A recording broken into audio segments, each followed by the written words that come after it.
2024 లేదా 25లో డిగ్రీ లేదా బీటెక్ చదివారా? సాఫ్ట్‌వేర్ జాబ్ కోసం ఎదురు చూస్తున్నారా? అయితే కోడ్‌జ్ఞాన్ 100 డేస్ కోర్సులో చేరండి. జాబ్ సాధించండి. సరే. బీటెక్ అయిపోయిన తర్వాత, గ్రాడ్యుయేషన్ అయిపోయిన తర్వాత ఎవరైనా కూడా ఒక స్టూడెంట్ రైట్ ఇన్‌స్టిట్యూషన్‌ని చేసే ప్రాసెస్‌లో చాలా మిస్టేక్స్ చేస్తున్నారు. కెరియర్ ఫెయిల్ అవుతుంది అని చెప్తూ ఉన్నారు.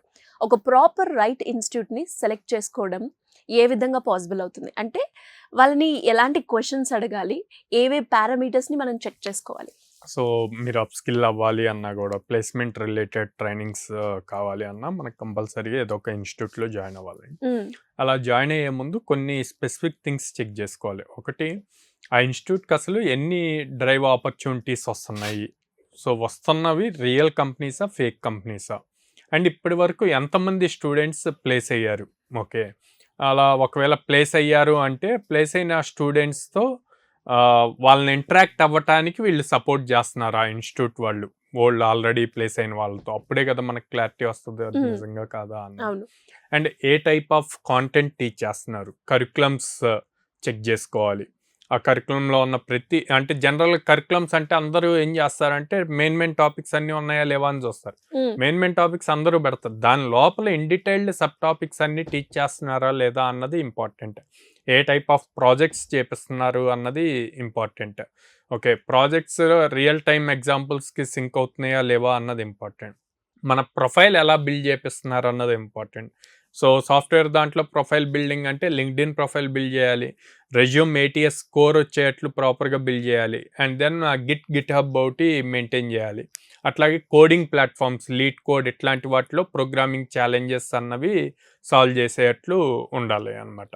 అండ్ దెన్ మనం నేర్చుకున్న ప్రతి technology, for suppose full stock అనుకోండి, బ్యాక్ ఎండ్ ఫ్రంట్ ఎండ్ ఇట్లా టెక్నాలజీస్ ఉంటాయి. మళ్ళీ బ్యాక్ ఎండ్లో పైథాన్ ఉంటుంది, అదే ఫ్రంట్ ఎండ్లో HTML CSS జావా స్క్రిప్ట్ ఉంటుంది.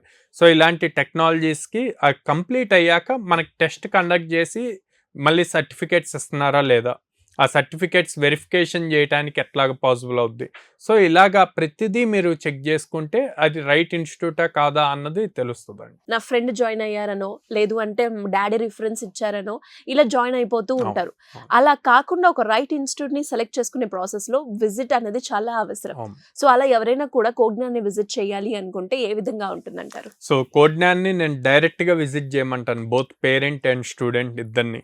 లైక్ మేము వచ్చేసి విజయవాడలో మొగలరాజపురంలో ఉన్నాం, హైదరాబాద్ JN2 మెట్రో స్టేషన్ దగ్గర ఉంది, అండ్ అమీర్పేటలో చెన్నై షాపింగ్ మాల్ ఆపోజిట్ ఉంది, బెంగళూరులో BTM లేఅవుట్లో ఉంది అనమాట.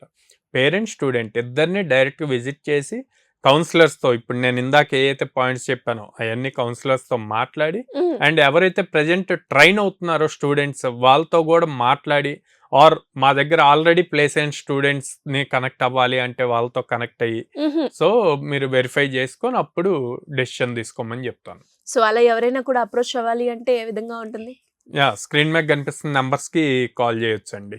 సో చూసారు కదా, సెలెక్షన్ అనేది చాలా అవసరం. ఒక రైట్ ఇన్స్టిట్యూట్ని సెలెక్ట్ చేసుకునే ప్రాసెస్లో కనుక మనం ఎంత అవేర్నెస్తో ముందుకెళ్తే అంత బాగుంటుంది, పిల్లాడి భవిష్యత్తు కూడా అంతే బాగుంటుంది అని చెప్పడానికే ఈ వీడియో అనమాట. సో చూస్ చేసుకునే పారామీటర్స్ ఏంటి, ఏ విధంగా చూస్ చేసుకుంటే నెక్స్ట్ వాడి కెరియర్ ఆ ఇన్స్టిట్యూషన్లో ఒక మంచి జాబ్ క్రాక్ చేయడానికి ఏ విధంగా ఉపయోగపడుతుంది అనేది మాత్రం చాలా పేరెంట్స్ కనుక, ఇటు పేరెంట్స్ అయినా అండ్ అలాగే పిల్లలైనా కూడా అవి కనుక గుర్తించి సెలెక్ట్ చేసుకునే ప్రాసెస్లో చాలా అలర్ట్గా ఉంటే మోసపోవడం కావచ్చు, లేదు అంటే టైం వేస్ట్ చేయడం కావచ్చు, ఇలాంటి ఏవి జరగదు. సో మరి మీరు కూడా ఒక రైట్ ఇన్స్టిట్యూట్ని చూస్ చేసుకోవాలి అనుకునే వాళ్ళు ఎవరైనా కూడా ఇంకా దీనికి సంబంధించి ఎలాంటి డౌట్స్ ఉన్నా కూడా కింద స్క్రోల్ అవుతున్న నెంబర్ని అప్రోచ్ అవ్వండి. Thank you.